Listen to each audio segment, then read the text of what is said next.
ಹೇಗ್ ಅನಿಸ್ತಾ ಇದೆ? 10 ಮಿಲಿಯನ್ ವೀಕ್ಷಣೆ ಬರೀ 2 ದಿವಸದಲ್ಲಿ. ಒಂಥರ ಕನ್ನಡ ಕಿರುತೆರೆಯಲ್ಲೇ ಒಂಥರ ಸಂಚಲನ ಮೂಡಿಸ್ತು ಅಂತ ಹೇಳ್ಬೋದು.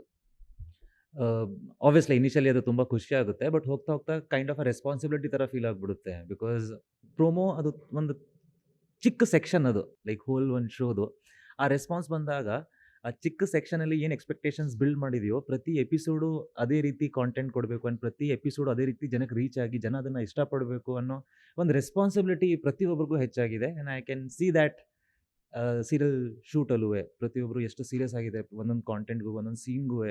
ಲೈಕ್ ಒಂದು 3-4 ದಿನ ಬರೀ ಒಂದು ಸೀನ್ಗೋಸ್ಕರ, ಒಂದು ಶಾರ್ಟ್ಗೋಸ್ಕರ ಡಿಸ್ಕಷನ್ ನಡೆಯುತ್ತೆ, ಒಂದೊಂದು ಇಮೋಷನ್ಗೋಸ್ಕರ ಡಿಸ್ಕಷನ್ ನಡೆಯುತ್ತೆ. So everything is piling up for a great success ಅಂತ ಹೇಳಬಹುದು. ಡಾಕ್ಟರ್ ಕರ್ಣ ಹೇಗಿದ್ದಾರೆ? ತುಂಬ ಒಳ್ಳೆ ಪರ್ಸ್ನಾಲಿಟಿ ನನಗೆ ಪರ್ಸ್ನಲಿ ಫೀಲ್ ಆಗೋದು. ಆ್ಯಂಡ್ ಟೈಟಲ್ ಏನಿದೆ ಕರ್ಣ ಅನ್ನೋದು, ಕರ್ಣ ಅಂದ ತಕ್ಷಣ it's a representation of giving character. ಅದು ಪ್ರತಿಯೊಂದು ಕ್ಯಾರೆಕ್ಟರಿಸ್ಟಿಕ್ಸ್ ಈ ಕ್ಯಾರೆಕ್ಟರ್ ಇದೆ. The way he be with his family ಅಥವಾ ಜನಗಳ ಜೊತೆ ನಡ್ಕೊಳ್ಳೋ ರೀತಿ, ಡಾಕ್ಟರ್ ಆಗಿರೋದ್ರಿಂದ ಒಂದು ರೆಸ್ಪಾನ್ಸಿಬಿಲಿಟಿ ಏನಿರುತ್ತೆ ಆ್ಯಸ್ ಅ ಡಾಕ್ಟರ್, ಅದನ್ನು ಪ್ರತಿ ಹಂತದಲ್ಲೂ ಭೇದ ಭಾವ ಮಾಡದೆ ಬರೀ ಅವನ ಒಂದು ರೆಸ್ಪಾನ್ಸಿಬಿಲಿಟಿಗೆ, ಆ ಡ್ಯೂಟಿಗೆ ಸ್ಟಿಕ್ ಆನ್ ಆಗಿ ಪ್ರತಿಯೊಂದು ಮಾಡೋ ಕೆಲಸ. It's kind of I like it.